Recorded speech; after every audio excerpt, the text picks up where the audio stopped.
Today we're going to be talking about air filter replacements inside of the BMW 5 Series E60 Since we're going to be in here a little bit, we're going to do all three at once, might as well. So we have the main engine air filter here, and then two in the back up near the firewall underneath of those humps. So the favorite source, of course, is going to be Amazon. Here are the man filter model numbers that I purchased a couple days ago. Got a fairly good price. I think it's $50 or so for all three. We'll start with the easiest one first, of course, which is the engine filter. There's about 5 clips or so, 5-6 clips that have to get that popped off on the side, the 2 on the front, and then the 2 on this side. I find it easiest just to have a flathead screwdriver, just pop it under there and lift and crack them off. It really doesn't take much effort at all.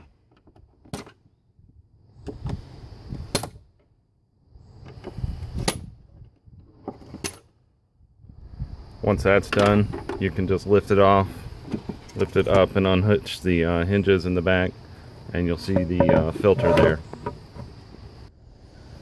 So it's been a couple of years since I've replaced mine, and you can tell the difference between the old one, used one, and the brand new one that just came out of the box.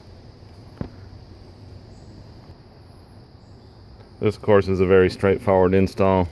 The thicker part of the paper filter goes inside the box, and that little hoop you see at the top, almost this handle, just fits in. And just make sure that the gasket here is seated properly all the way around the corners. To replace the lid, it just goes in reverse. Just take note of the tabs on the back here, that they properly engage onto these little hook pieces on side of your lid. It's pretty simple from there, and then replace the clips. To push these clips back on, just take the fat part of the spring clip and just push until it clicks firmly. I can show you over here how it works. That's popping off, and to push it on, take that fat part of it and push it until it clicks back into position, and all is good. That's one filter down, 2 to go. Okay, so moving on to the driver's side air filter. Again, it's a fairly simple operation. You'll notice here that along the box there's this large wire spring clip, and you'll always find this plastic screw here. I forget what size nut driver it is, but I think the last time I did this I didn't tighten it back up. It's just a rotary clip that I can show you later. Doesn't make much difference to me if it's rotated or not, but I think it looks to be bigger than 10. It's probably a 12 mil bolt or clip rather, that's in there. So to get this part going, again, just take the flat head of the screwdriver, pop it over these clips,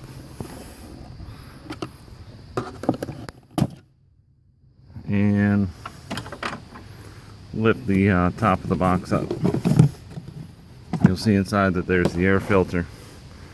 So this is the clip that I was talking about with the bolt, the little screw head on top. You can see that it's just a simple little piece of plastic that rotates in and out of position. And like I thought before, it doesn't really matter to me if I have that closed up or not.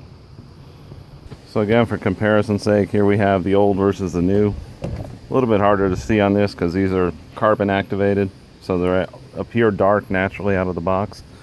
It's real simple, just pull it, it's paper, until it unengages from that clip at the edge, and just pop it out. One important thing to notice before you get crazy with it is to turn and look at it, and you'll see on the printed side that it indicates the airflow direction.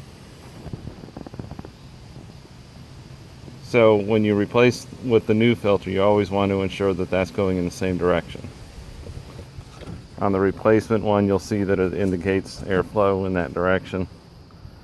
So we know that we want that pointed down toward the top of the case. So again, we'll just drop the new one in,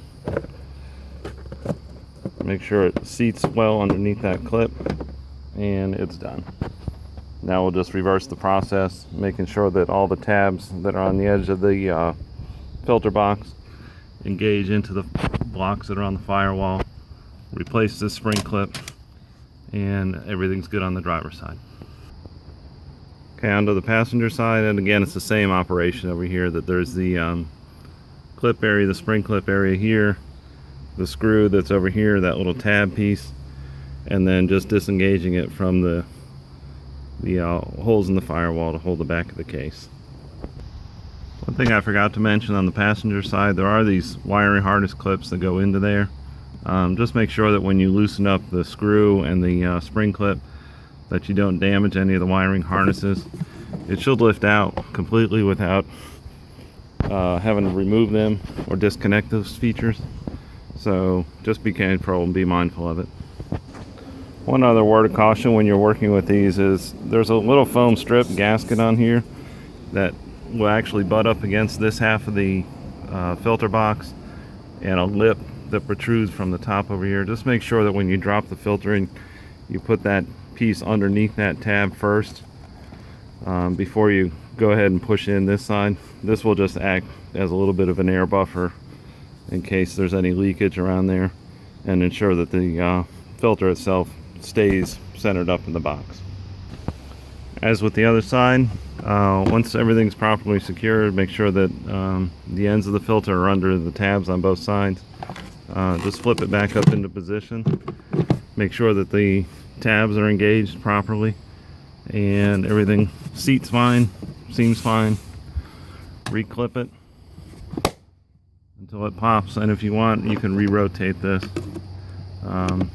back into position. Not really supposed to use this, but I find that if I can just push it a little bit, it will rotate it enough to engage it. And that's it. You've got all your filters changed out. Should take about 10 minutes or less to get it done.